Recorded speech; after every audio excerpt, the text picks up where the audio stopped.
so you as well. But yeah, okay, so just a little bit for today's agenda. Of course, like our general welcome, we're going to do debriefs, as Rod mentioned earlier. I don't know if anyone joined after he sent it in the chat, but Rod sent the questions that we'll be talking about, or like that we can discuss during the debrief section in the chat box. So you can start thinking about those from now, and they're related to the legislative visits that we had recently. So feel free to take a look at those and just start thinking if you had anything to say about those, like on those questions, and take a look. Then we're going to review the results from the survey that we sent out a couple of weeks ago. Thank you so much to everyone who filled that out and responded to the survey. Then we're going to discuss our 2022 outreach plans. So, you might be wondering, what do we plan to do next? Like, what are we going to do for the rest of the year? Stay tuned. Then we're going to talk about onboarding additional allies, engaging new allies in advocacy, and next steps. So with that, I will turn it over to Rod. Thank you. And just as a reminder, we're just recording this for the policy fellows who cannot be here. We're not sharing this widely. It's just for their benefit. So I wanted to go through a debrief. It's something that I've been doing for many years in my work, because it's beneficial for us to figure out what we do well and what we don't do, and ways in which we can course correct most effectively, should we need to. And we typically provide the questions in advance of the meeting in which we're going to conduct the debrief. We just did not include them this time, but we'll make sure that we do next time. And I will open this up for discussion, so you all can feel free to either drop your comment in the chat or to speak out, if we can see everyone, raise a hand, literally or figuratively, as you see fit. And I'll just start off asking, do you all think we accomplished our objective, which is to equip you all to effectively engage legislators in a conversation about our policy priorities? And I hope you all were clear on our objective based on the training that you went through before these visits. But you can share that in question number 2 if you don't think that was the case.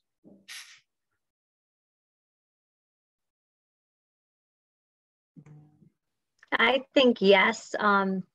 I had the support of Aileen, and that was great because I like to talk, and she was keeping me on task with the actual bill numbers and all that good stuff, because I just wanted to talk about all these different things. But I think that the support of Schoolhouse was wonderful. Yeah, I think we did in our meeting, and I've have some relationship building things beyond that meeting, including having her speak to a group of school social workers around the McKinney-Vento, beamed in a meeting on Zoom. So just getting to know her staffer, I was able to make another link. So I think that was great. Mm-hmm. Thank you for that, Michelle. I appreciate it. Anyone else? I agree with Miss. I was just going to say that I agree with Michelle. I think we were heard. And as a result of our meeting, I ended up with more work. And so, Corey Bush's staffer started making some city connects.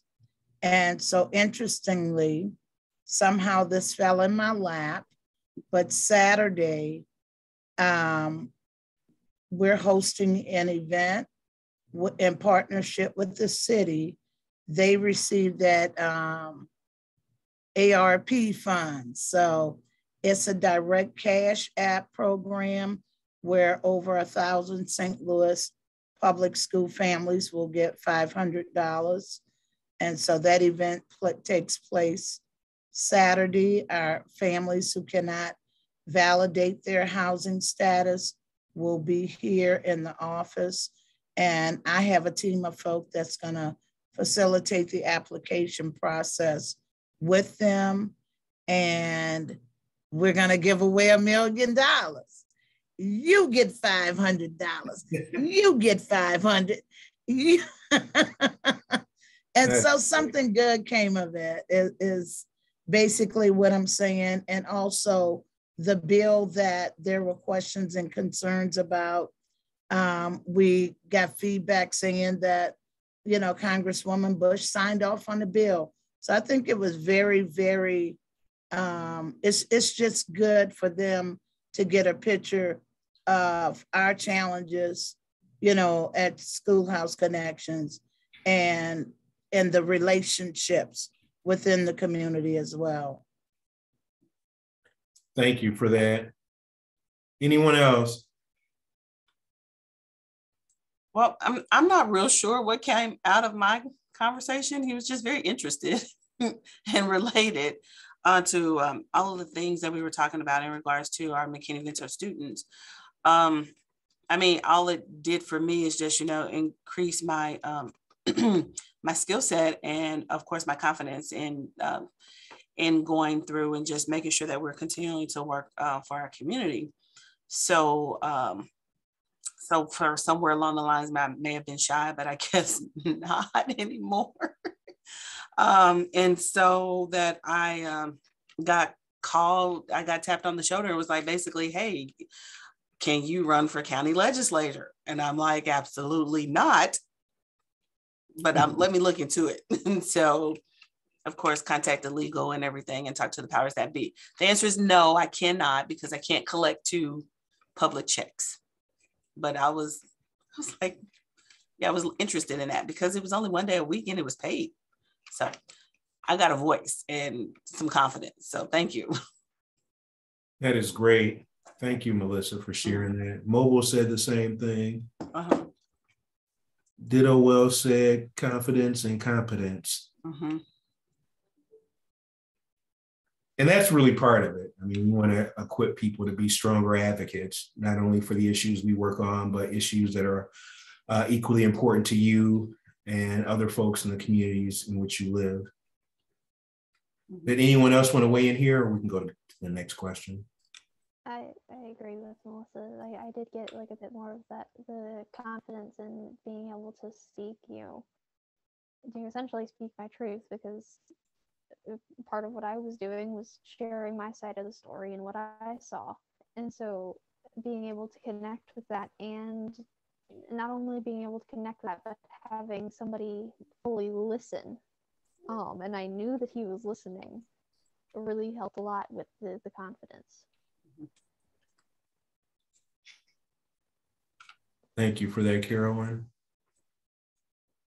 So that kind of segues into what went well, particularly those things that may have surprised you they went so well, or may have stuck with you that they went well, or what did not go well. We'll just take the first one. Some of you referenced some things that went well, but for any other things that were not raised, does anyone have anything that they found remarkable?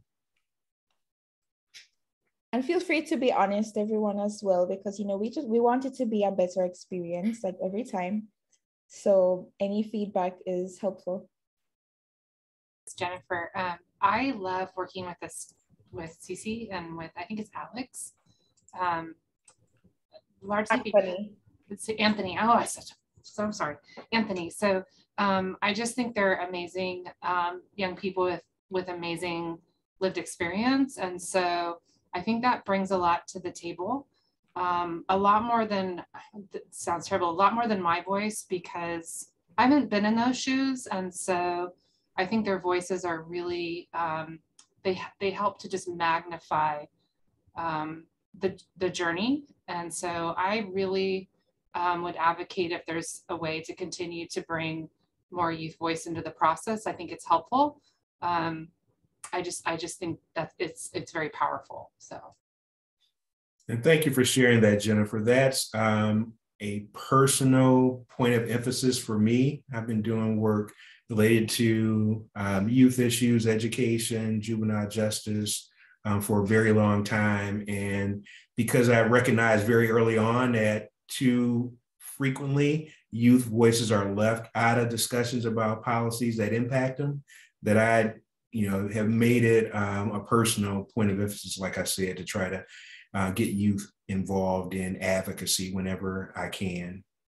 And it rarely fails to impress the people that we're talking to, because they're not used, when it comes to legislators, they're not used to hearing from young people for the most part. So yeah, that's a very good point. I just wanted to add an additional question, Jennifer. What I understand the people that we had involved were absolutely amazing, but was it also a byproduct of having a group of people as opposed to yourself as an individual? Well, go ahead. I'm sorry. You're asking me, right? Yeah. I think there's always it's always helpful to be in a group. I've spoken to this particular representative before with, I've had some previous discussions thanks to the work that Schoolhouse has been doing. And I think a group is great. I don't know. I don't know if there's necessarily any pro or con. I do like multiple voices in the room, but sometimes it can be overwhelming for the ledge person because they're just getting a lot. But I don't think that was the case. I think this process was pretty articulate and we were very focused. So we weren't just like throwing a ton of stuff at him. I think as long as you go into the process, if you go in with a group, I think it just has to be really focused. If you go in as an individual, you can't be shy because you'll miss, sharing information. Like I said, I usually like to do this with a group of people with a focus. So. Yeah, thank you. And Debbie, were you about to weigh in? You're muted. Yeah, sorry.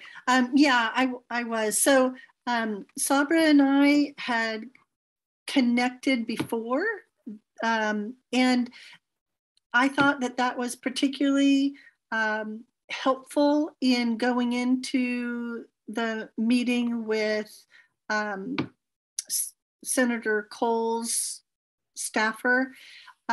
It gave us that perspective of each other's experiences and point of view, and I thought we did a pretty good job of tag teaming. And then I loved when Alianne was able to then come back in and bring it back together. So I appreciated the opportunity to get to know Sabra better and her perspective and where, because she's been working as a liaison for one of the school systems. And so I kind of had some other experiences. I thought we did a pretty good job tag teaming. And then, it was like, Alianne, then she brought it home, and it just, I appreciated the roles that we played and how we could work off of one another. So I know that I actually, maybe I should not say this, but I have not followed up with Shane yet, who's on Cole's staff. But now I have actually something to follow up with him. And so all of it's kind of made me think about what I can do on this kind of team for, as far as like state policy fellows and, how I can kind of use some of my connections. And so actually just yesterday connected with an individual at one of our local universities who runs a national conference on hidden populations. And of course, one of the hidden populations that they're focusing on is homeless. So they, focus on kids who've had homeless experiences, foster, justice related, sex trafficking or sexual violence. So they've got kind of this perspective on what do we do at the higher ed level as far as systems of support for these hidden populations. And I now can go back to their staffer and start to talk about the kinds of data that we might be able to give them. And now I kind of feel like, it's pulling back together as, what kinds of information that we might, because he was looking for some data and he was interested in data. And, I think that that's another place where we can continue, I guess. And maybe that's part of the last question, but what we can continue doing. All right, thank you. So I'll move us on. So what didn't go well? And again, we're being honest here. As the first cohort, I'm really relying on you all to help provide the feedback that we'll use to shape and mold the program going forward. I just think that I had a couple of scheduling conflicts. So it was during, I think I was in New Orleans at the ESSER conference, which was the National Title I conference. So again, just a little bit of the scheduling part of it, because we are a Title I program as far as McKinney-Vento is concerned, that you do want to make sure you kind of get an opportunity to participate at the national level. So just a little bit of scheduling. Okay. And are there things we need to be more mindful of relative to scheduling, particular times of the year or anything like that? No, I just, well, actually, yes, there are certain times of the year, but that varies from state to state when you have, of course, testing and, is it a vacation time or a break time? Where are we? There's some individuals that they participate in the whole full day in their liaison roles. And then there's other individuals where during the day will probably be better because we can set aside time just for a specific meeting. So just being a little bit more flexible in the scheduling during the working day. Don't think that it's excluded. Sure, thank you. Anyone else? I'm not so sure this is not something that didn't go well, but just structurally, and I think some of this was done, but it would be great to have a pre, during, post, I guess, meeting. We did a little bit of the pre, which was really helpful. I wish we had a little bit more time on the pre, just to kind of spend a little bit more time. I spent a little bit more cognizant time to kind of process through what we were going to do. Then we had the meeting, which was great. And then I would have loved to have done I think a deeper post. So, but that's just me. That's just the way I process things. So. Makes a lot of sense. No, this is definitely helpful feedback. These were our first meetings. So any feedback is definitely welcome and definitely helpful. Yeah, I think I felt the same way. I do wish I had a bit more prep before. I think personally, I was very intimidated going in, and I felt during the meeting, I felt great, but I think it would have been nice to have a more thorough pre-meeting where we really went through the details of what we were going to say and talk about. But the actual meeting went really well though. But I think, some more prep would have been nice. Yeah, so would additional role playing of what a meeting may look like, or providing run through of talking points? Yeah, like the policy stuff, or just general structure of the meeting. What would be the most helpful to do in prep, would you feel? And this can be for anybody. Cici, go ahead. I think going through talking points would be good, and a bit of role playing, and then maybe just organizing, which I guess we did. Maybe a bit more of who's going to go detail on what topic. I think that's all. Yeah, no, it's helpful.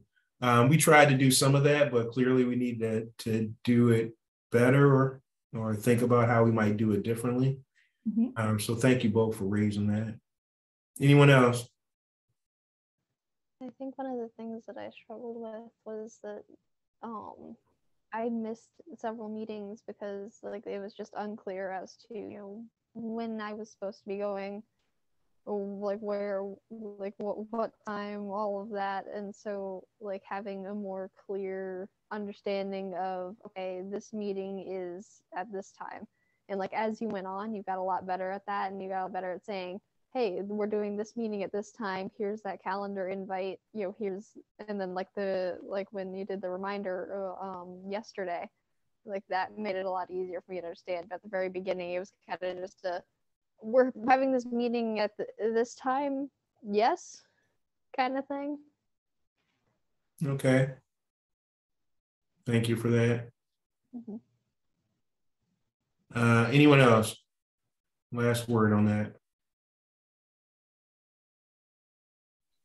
Okay. Well, my son just brought me a cookie, so I'm enjoying a chocolate chip cookie hot out of the oven. But I really like that idea of a definitive so Alianne really did a great job of outlining it in a email for us.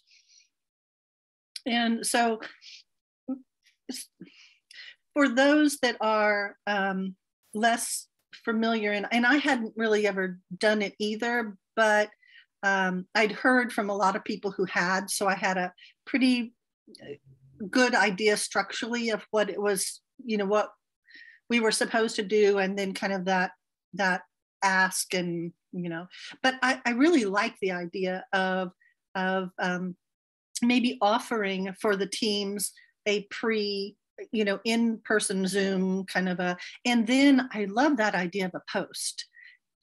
Really what we're doing here, but you know, from that standpoint of the in-depth meeting, you know, so this could be the debrief questions that we would go over in a post, just the small little group, whoever it was that, you know, went to, you know, that conversation with, I like this. I think this is great. I think it's great.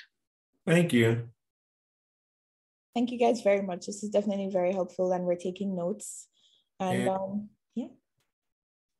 And are there any other things that contributed to our results that have not been shared so far? You've all heard some things to kind of help answer this question. In the interest of time, I want to kind of move us along. But if there are things that you think we should be mindful of that have not been mentioned yet, let us know. And if you think of things afterwards, like honestly, guys, if you think of anything that you think that we can do to like better prep you or prep future state policy fellow cohorts after this, please feel free to email Rod or I anytime with your suggestions. We're definitely super open to them. And, you know, we'd like to do more meetings, of course, with this cohort, you know, in the coming months. So this is all super helpful for our planning for that. We want it to be a great experience for you guys. We want you to feel ready. We want you to feel prepared. So yeah, super helpful. All right, if there are no more comments on that one, then the final question, what do you think we should start, stop, or continue doing? And again, if you all have addressed this question in some of your comments, but if there are things that don't, or that haven't been said that fit here, please let us know. What I would like to have had is just like, okay, hey, this is just a quick one-sheeter or something that's like, okay, this is kind of what we are doing. Well, this is what we're doing. Okay, we're having these training sessions, and then after the training sessions, then we're going to have, you know, the pre-meeting, and then just really giving me a clear roadmap or agenda as to what should be expected of me. Because oftentimes I just get busy and overwhelmed. And I'm like, okay, if I didn't write it down, then I don't know what I'm supposed to be doing next. And so just being prepared, allowing us to be prepared. So again, if I had the opportunity to had already known what bills and everything that we were looking at, then of course I would have been able to speak to that a little bit more. But if you provide that that outline as to what it is, what we're trying to accomplish, so that I can look back and see like, okay, I think I did, or no, I didn't. Because right now, and I don't want to speak for the whole group, I'm like, I can't give you any more specific details other than I think it went well, but I can't say what exactly went well, because that was 2 conferences ago, 2 trips ago, and I had to come back and dig out. Okay. So well, Melissa, I just like, so do you mean something describing, do you mean like aside from the bills themselves, but just like timeline wise, sort of like what we're going to be doing? Just okay. Timeline wise, and just keeping it as an agenda, so that it's not a different thing all over again. It's just like, okay, I can print that off. That's in my notes, and I can go back to it and continue to build notes off of it. Okay. Thanks, Melissa. With the goal of answering these questions later. Right. Mm-hmm. Anyone else? So this is like, I always think, say do a new thing. I go through it, right? We go through it once, and then I try to take all the pieces and create something like cohesive and some type of handbook or some type of collection of materials. And so you almost have like a document that somebody can go through in advance. Like you say, hey, we're going to be doing these ledge updates. Here's your little handbook, peruse it, and then we'll break it down for you. So I don't know, that's just something that I oftentimes do is I try to collect the documents in one meaningful space. And maybe, I don't know, maybe it's a Google Drive versus an actual physical document, or maybe it's sometimes it's a PowerPoint presentation, whatever that looks like. So. All right, thanks. Something I really liked, which I hope you guys continue doing, I liked having like the youth specific meeting where Jordan came in and talked to us for a bit. I think that gave me a lot more confidence, and it was really nice. And I think I had a much better idea of what was expected of me after. I think honestly, even like one more youth specific meeting would be good. But I know, everyone's busy, so that can be hard. But yeah, I really liked that part. That is really helpful. Thanks, CC. All right, anyone else?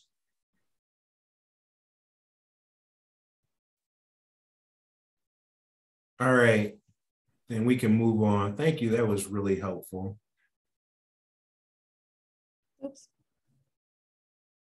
All right, so I'll go through this real quick. Again, in the interest of time, I was really thankful for you all who weighed in on the survey about things that we can do better for the fellowship overall, including with legislative visits. This was both informative and instructive for us. And I'll just highlight some of the results real quick, but just to remind you of the questions. We'll post them here, and they were about what we could do better to support you all in advocacy and what we can improve on as a staff, whether or not you feel prepared to begin scheduling and conducting meetings with your elected officials going forward for the next phase of the program, whether you feel equipped to begin recruiting other potential allies in your area to get involved in some of the advocacy, which is the critical component of our next phase, and whether you're interested in providing feedback during the development of the materials that we're putting together with our communications consultants to assist you in that effort. And it seems like most people are, to some degree, comfortable, and it seems like you all are sort of on the same page in terms of the things that you have experienced through the program so far. So this chart just shows when we asked what we can improve on. A couple of people said communication and social media. A lot of people said not sure. So that aligns with some of the comments that you all made previously during the debrief. You can go to the next one. Do you feel prepared to begin scheduling and conducting meetings with your elected officials? The majority of people who responded said yes, which is great. And some of you need some additional training and support, and it's helpful for us to know that so we can plan accordingly. And Aliana and I have discussed ways in which we might be able to do that to help you all feel comfortable with the next phase. You can go to the next one.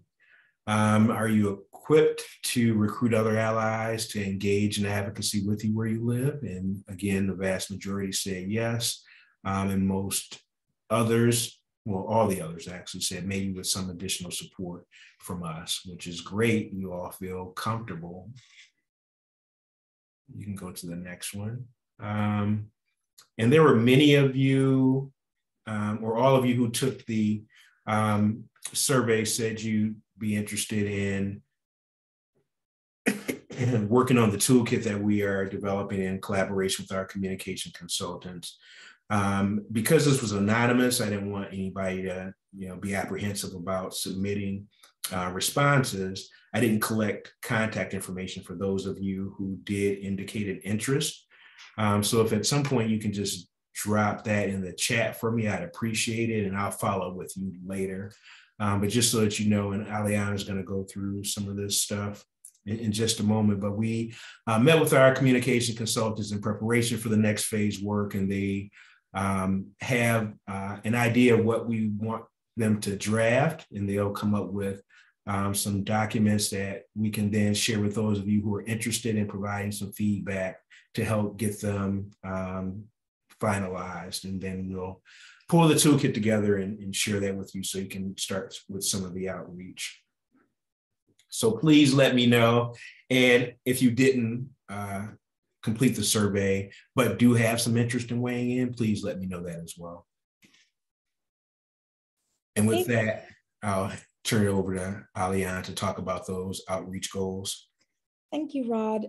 So about the outreach goals. So of course, everyone knows, of course, like, we've discussed our state policy fellows goals before in previous meetings.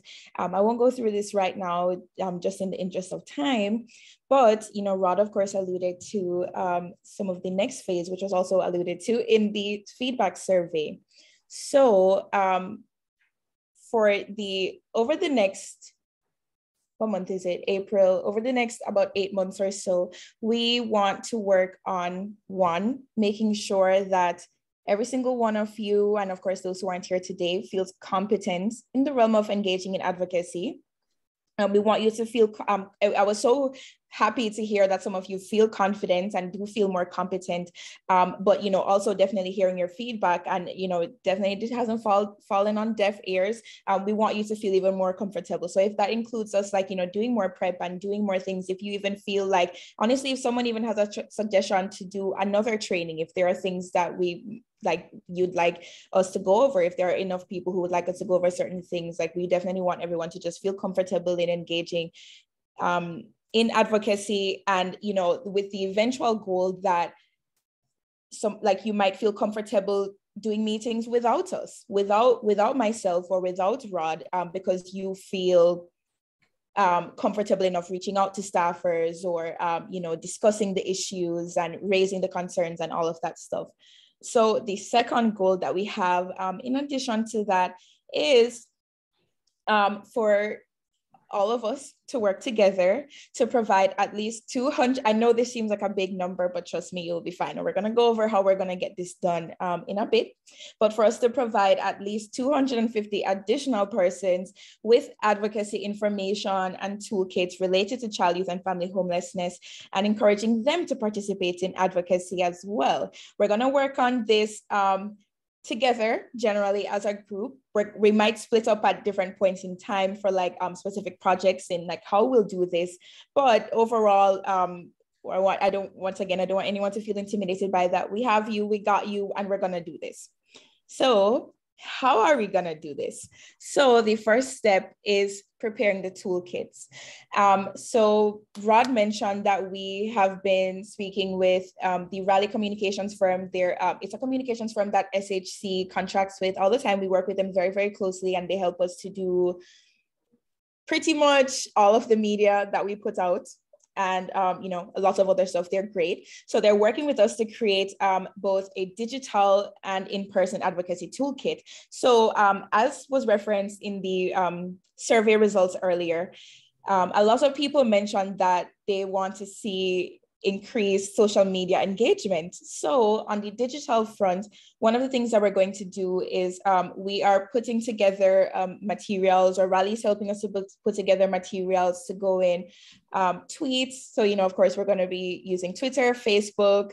Rod,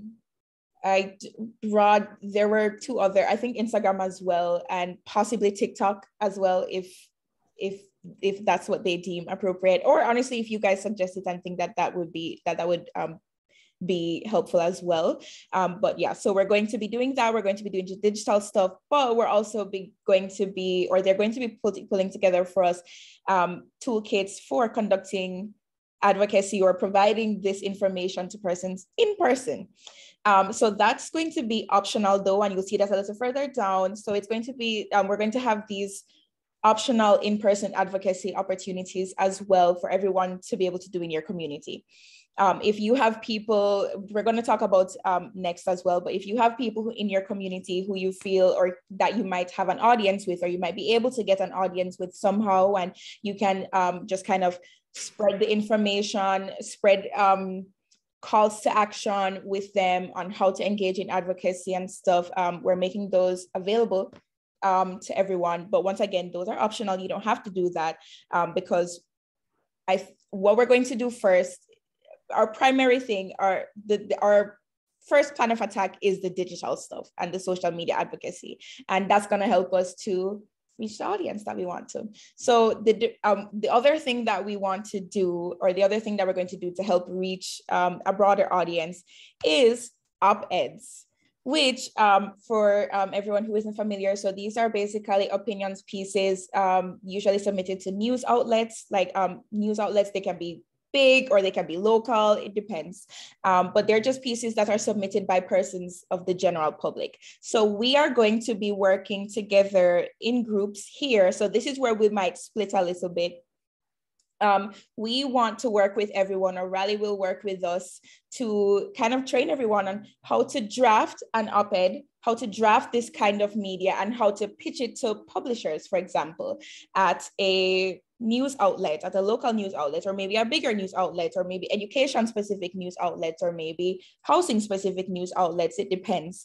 And so this falls under the category of earned media, which basically refers to whenever you have external sources publicizing your material, something that you've put together, it's not just you publishing it, but you have someone else doing it, or they want you to do this and submit this, or participate in a story or something of that sort. So we're going to be working on that with the goal of hopefully getting op-eds in all of the different congressional districts that are represented here with our state policy fellows in the in news outlets. The only thing with that is that with op-eds, it's never really guaranteed whether or not it's going to get approved by the publisher or whatever. And there are lots of competing things, but we're still going to learn. We're even going to learn what to do if a publisher rejects a proposal, what to do next, and all of that stuff. So we want to kind of take everybody through those steps of, other forms of engaging in other forms of advocacy as well through media. So that's why we're going to be using the social media, and we're going to be using the op-eds to reach the goal of sharing the advocacy information, sharing information about child, youth, and family homelessness to our broader audience. And once again, going back, we want to do the optional in-person advocacy opportunities, which we're going to talk about next, and then just generally keeping in touch with your congressional offices. So after this, we can definitely send out, we're going to go through a timeline soon, but we can definitely send out a timeline of when we're going to be meeting with our congressional staffers again. We are going to be interacting with them soon over email, and we're going to be talking about that a little bit later on as well, because there is actually a call to action, and a new call to action that we can all engage in very shortly. But yeah, we'll get to that. Yeah, and I'll just add one thing. I saw your comment, Debbie. As Alian mentioned, we're going to focus on the digital tools and the in-person stuff for those of you who may be interested in doing some direct connecting. And the goal is to have information that you all can just basically plug into, whatever medium you're interested in using, whether it's, taking some email copy, customizing it to your liking and sending it out to people saying, we need your help in this advocacy, or sending it directly to elected officials, or posting on, Twitter or Facebook or whatever. The benefit of that is you can directly target key legislators, or you can customize it to target key folks in your geography that you want to help you in this. The in-person stuff's available so that you have talking points if you want to have a meeting, if you want to do some tabling at an event, if you want to go speak at another event that you that is put on by somebody that you're connected to get folks in that group engaged in it. So you'll have enough tools to use as you see fit. The op-eds are a great tool, but as Alian referenced, they take a lot of work, and you don't always get a return on that investment that's tangible in the way that the other tools are. And we want to teach you how to draft and pitch this so that you have that skill. So I'm glad you put that in the chat, Debbie, because it's not only beneficial for you, but it's also something that you can then use to train other folks in your network to do as well. Thank you for that, Rod. Yeah. Oops. So getting into engaging new allies in advocacy, and how to find people who we might be able to seek audience with if we're doing the in-person advocacy, or if you're interested in doing that, or maybe even just seeing this makes you think that you can do it, hopefully. So first, we encourage everyone to think about organizations within your community or just within your reach who have an interest in general basic needs, meeting basic needs and or equities. So some of the examples that we have here are, organizations that serve specifically LGBTQ communities, or are youth specific, or if, say you as a provider, for example, Mobile with Silver Linings, if you have some other providers, maybe there's a family shelter that's nearby you that you collaborate with, or even, there are so many things. There are so many different community partners that can come up. There are, United Ways, there's local NAACP chapters, Poor People's Campaign, and, there are lots of big organizations that have their little affiliates or chapters in your community, but there are also those those grassroots organizations that are located just in your community. They probably have regular meetings and stuff. And if you have a connection there, if you have connections to them, we can also help you to draft these things and to draft emails, or to help with the outreach to them, just to even propose this. But, I have this thing that I would like to talk to you guys about. I think you guys might be interested in this. I think you guys might have an interest in child, youth, and family homelessness, because X ideal that you have aligns with ours. Maybe it's an organization that has participated in advocacy in some degree before, has some branch for advocacy, but even if it doesn't, that doesn't mean that you still can't be the one to bring the idea forth to them, even if it's just getting them to respond to a single call of action, which could be, like, would you guys be willing to share this form to ask your members of Congress to sign on to this bill, or to sign on to this letter, or, things like that. It doesn't have to be long. It doesn't have to be like you doing a webinar. It can just be literally a 5 to 10 minute presentation, which also, again, like, we're here to support you and help you with that. But that's only if you are interested in in-person advocacy, which is it's a very effective way to get others engaged as well. So we definitely recommend it, but no pressure. And also another example for our college students, for our youth who are in college, there might be a student organization, there might be a campus organization that you're a part of or that you're aware of that does a lot of volunteer work. They do a lot of work in the community, or they focus on youth, or they're focused on first generation students, and they might be interested in raising this up as an issue. So then when I was in college, I used to go to my friends' organizations, their meetings all the time, and bring things up for like my organization. Just in the beginning of the meeting, we just ask someone who you know before, if you can say these words. You share out flyers, which we're also going to be putting together with the Raleigh Communications firm. We're going to have one-pagers and all of that stuff that you can have to disseminate. And once again, of course, like even in the toolkits, we're going to have information on each of our 3 priorities that we discussed from before, which is, the funding for an EHCY program, the higher ed bills that we talked about in our meetings, and the Homeless Children and Youth Act, or changing the definitions. So we're gonna have all of the information just ready and packaged and available for everyone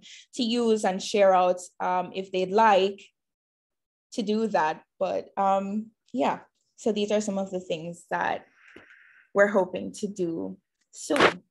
But with that, I want to ask everyone, so hearing this now, and I know this is kind of a lot to take in, what do you need? What do you feel like you need? We discussed a little bit of what did you need before, of course, in the debriefing, but what are other things that you feel that you would need to engage in this, in reaching out to others, or just participating in our little social media campaigns? We're gonna have the tweets and the posts and all of that stuff available, and we might get some graphics as well. And we will be reaching out, like Rod mentioned, that some of you indicated on the survey that you'd be interested in helping to put together the toolkits and providing feedback.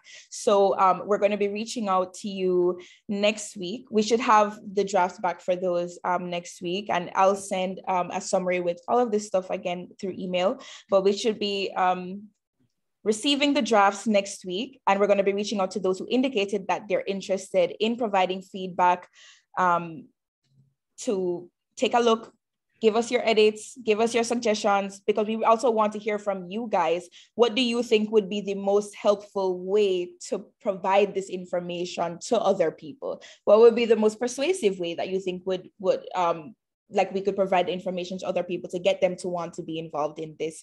Or if you even look at the drafts and you think something needs to be simplified, we want to hear that too.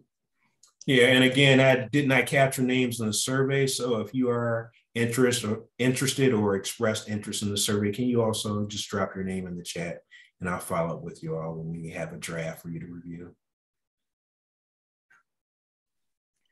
I have an idea of something that I need.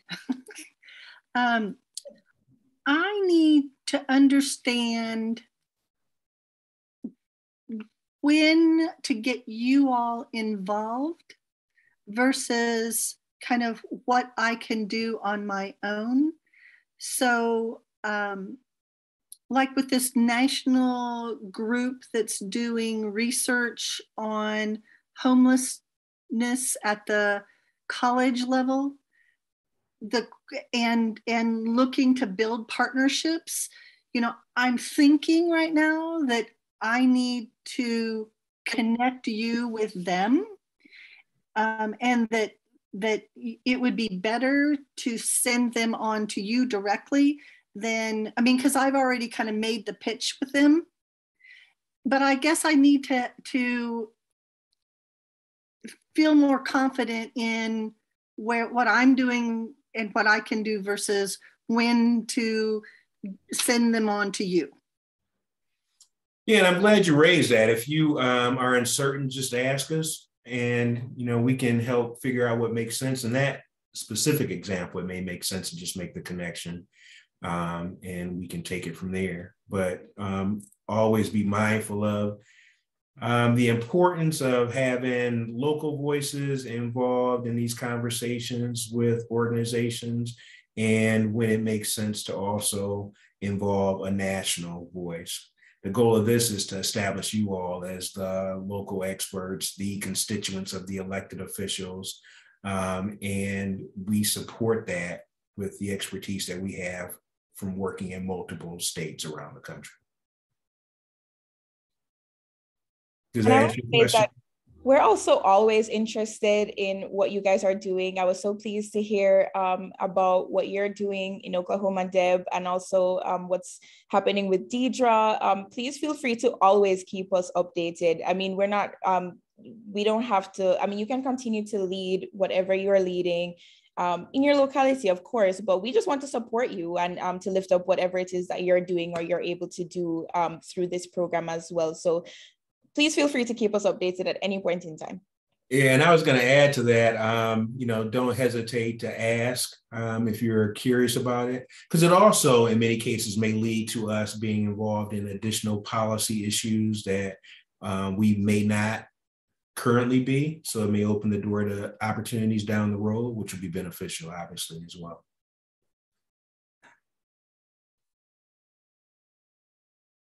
Okay, so anything else? We're gonna go through a timeline for the program also next, just in case anyone is just kind of wondering like how this is going to happen, when we're going to be doing this, all of that stuff. But any other feedback right now or anything? Do you feel overwhelmed by this? Like, did anything not make sense to you? Like, what questions do you have that we can answer for you?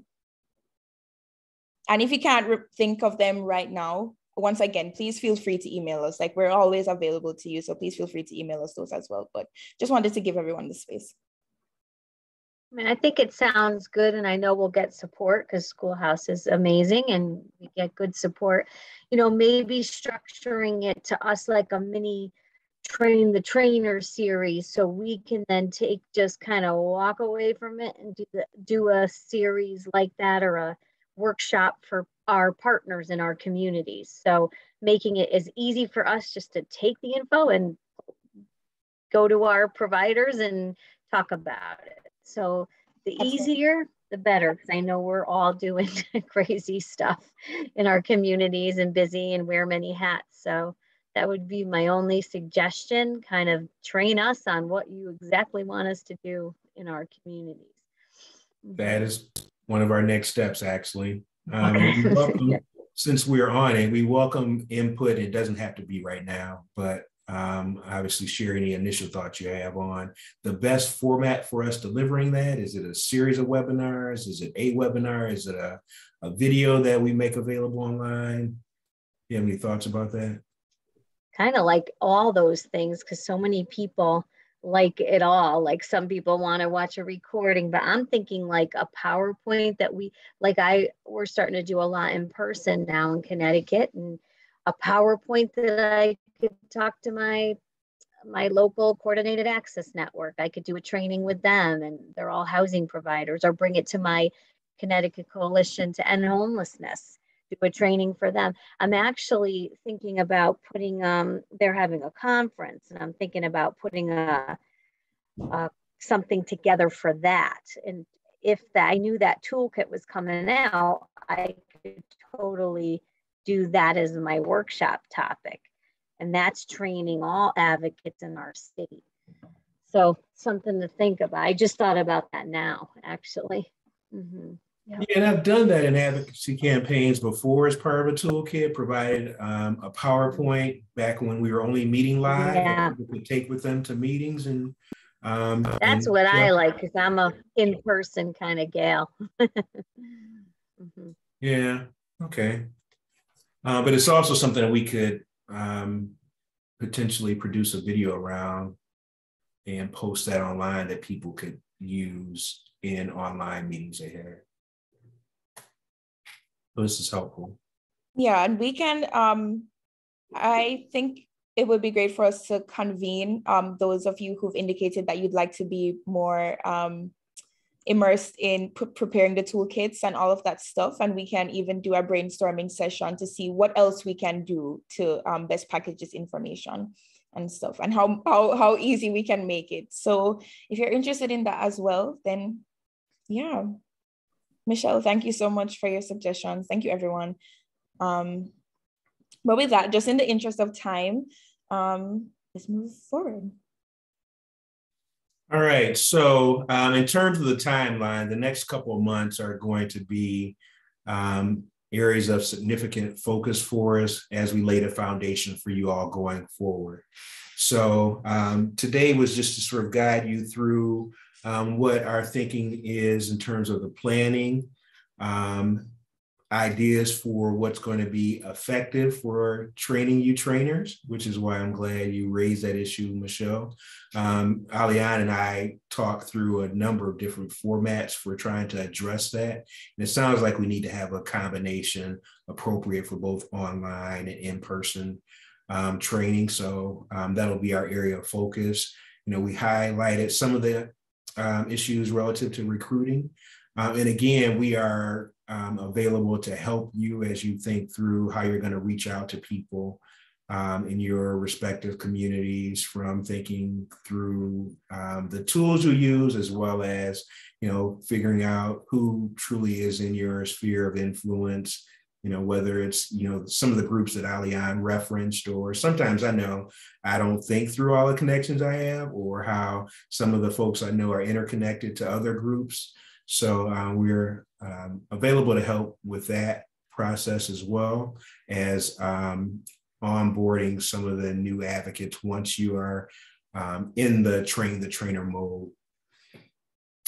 And as I mentioned, we are working on the social media and direct contact stuff.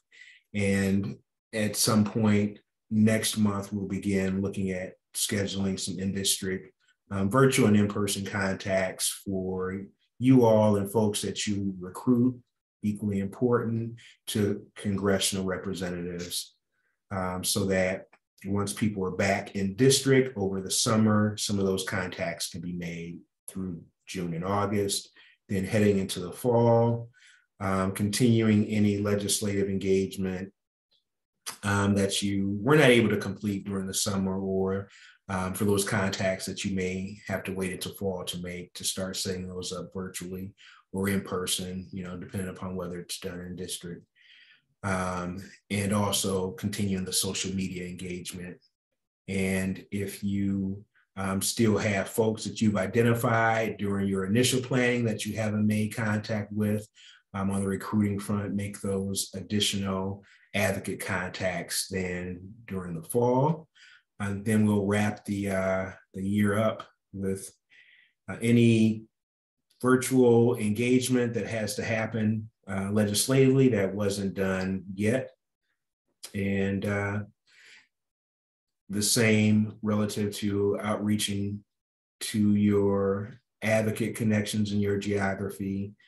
And then we'll do sort of an evaluation of what we've been able to accomplish and begin prepping for 2023.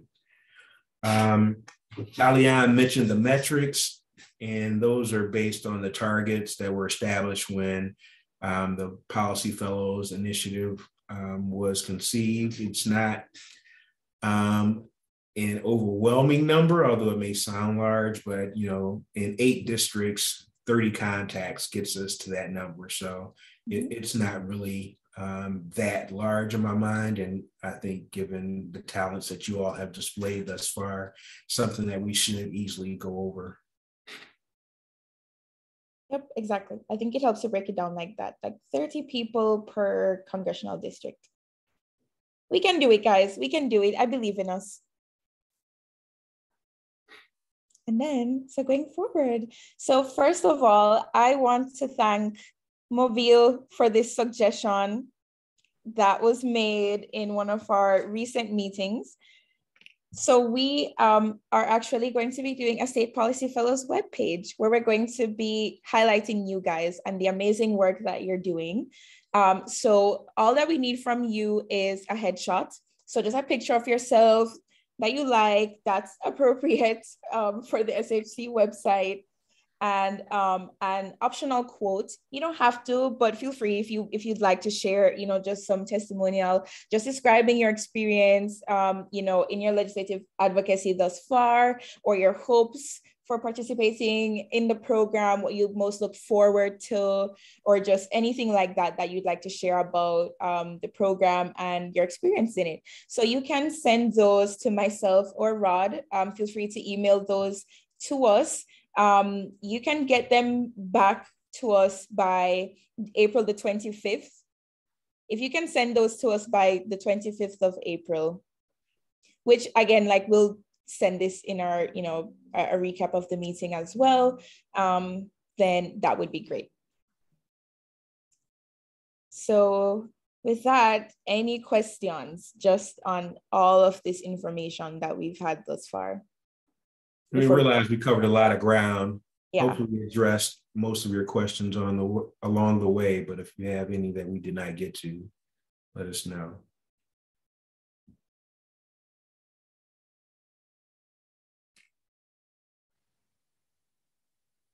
Okay, just again, in the interest of time, we'll just trudge ahead. We're almost done. So a current call to action for everyone, something that we wanted to raise with everyone. So of course, you know, as mentioned before, one of the top three priorities that we are advocating for, that we're focusing on this year, is preserving the $800 million investment in the fiscal year 2023 Education for Homeless Children and Youth Program appropriation. So every year, basically, the president proposes a budget. So I have this little diagram down below, just to show everyone, just to help everyone a little bit out of like how the process goes, because it could possibly be confusing. So the Congress is in charge of the budget, but every year things really kick off for each fiscal year once the president makes a proposal. So the president comes up with his own budget that Congress then deliberates. Congress deliberates the president's budget and also the requests of, you know, advocacy groups or constituents and all of that stuff, just on their own time, following the kickoff that starts with the president's proposal. And then once Congress is finished deliberating and has crunched all the numbers and compared the requests of, you know, the advocates in comparison to the president's budget, then the final budget is prepared and enacted. So it goes from the president's budget, then Congress makes the actual numbers, it deliberates the actual numbers, and then everything is finalized. So last week, last week, Monday, President Biden released his proposed budget, then kicking off advocacy for fiscal year 2023, which is the season that we're in right now at the federal level. So we're continuing with our advocacy for the 800 million for EHCY, which, you know, of course, is what we've been talking about. And we've already received support from our congressional champions for this, for the number that we'd like, which is the 800 million. The president's proposal was far less than 800 million, which, full transparency, it does generally make advocacy more difficult when the president kind of lowballs the program that you're requesting increases for. However, once you have enough support at the congressional level, you can still, like, anything is possible. Anything is possible, and the president's numbers are not final at all. But I just wanted to mention that just for everyone's general education of how the process works. I want you guys to understand a little bit more about how the process works. So, like, you know, you can take that with you as we move forward in our own advocacy work or in your own advocacy work beyond state policy fellows. So with that said, we have our congressional champions currently circulating what's called a Dear Colleague letter. So Dear Colleague letters are a critical tool that are used in appropriations advocacy. They're typically used for appropriations advocacy almost exclusively, but they're also used to get support for general bills. But in appropriations advocacy and just funding requests, they're super important because they basically show the support that certain federal programs have. So the more members who sign on to a letter, the stronger support that is shown for a certain program. In this case, it's the Education for Homeless Children and Youth program and the Runaway and Homeless Youth Act, which is down here. You can see the acronym right there as well. And the reason why they're put together, I know that we, of course, have only spoken about EHCY thus far, but in terms of appropriations advocacy, we normally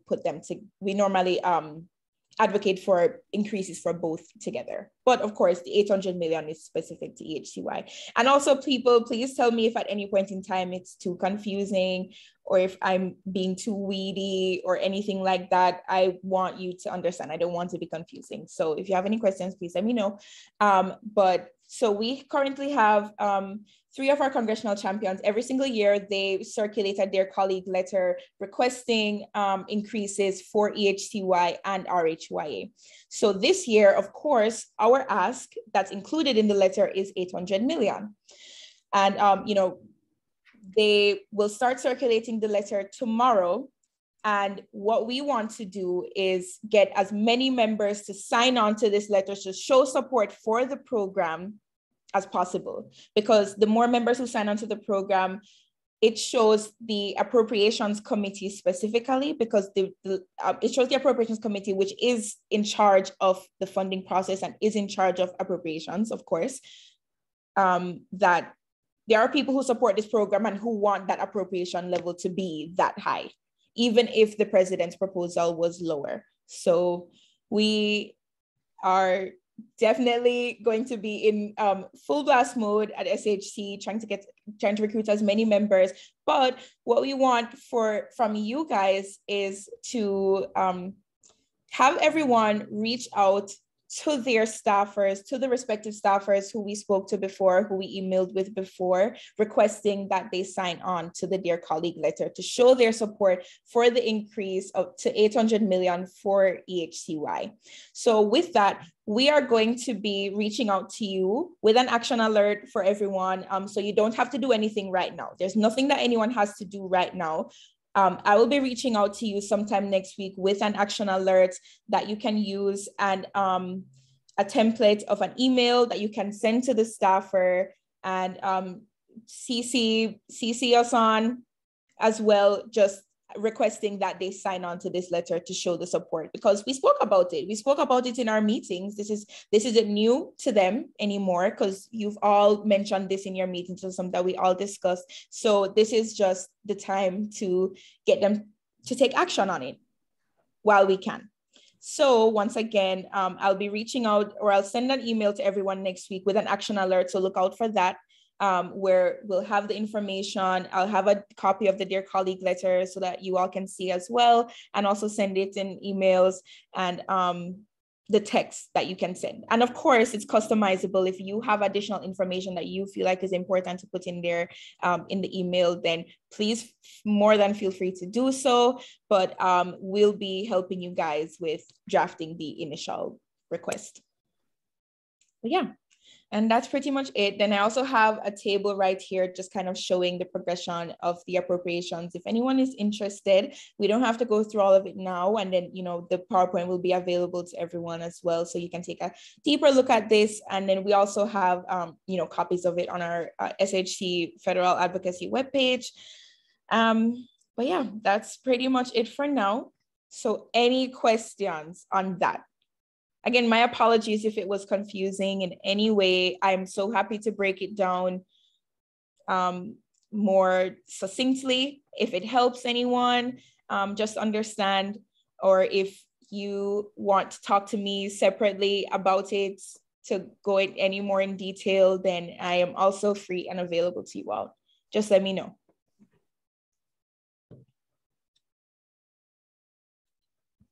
And I know we're also a little bit over time. My apologies, everyone.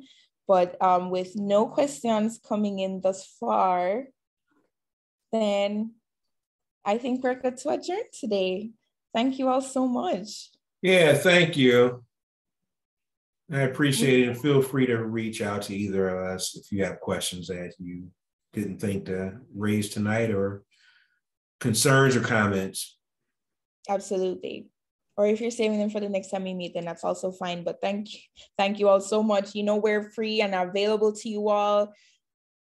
My cell phone number is also in my email signature. If you want to do a call, please just let us know if there's anything that you guys aren't understanding or find confusing or overwhelming, or just want a little bit more clarity on, or anything like that. Just let us know. But thank you all so much for staying 7 minutes over time. And thank you all just for joining at all. It's always so great to see your faces. I'm always so excited to have our meetings. And I hope everyone has a wonderful weekend, a wonderful rest of your day. And thank you again. Take care, everyone. All right, see you. Bye, all.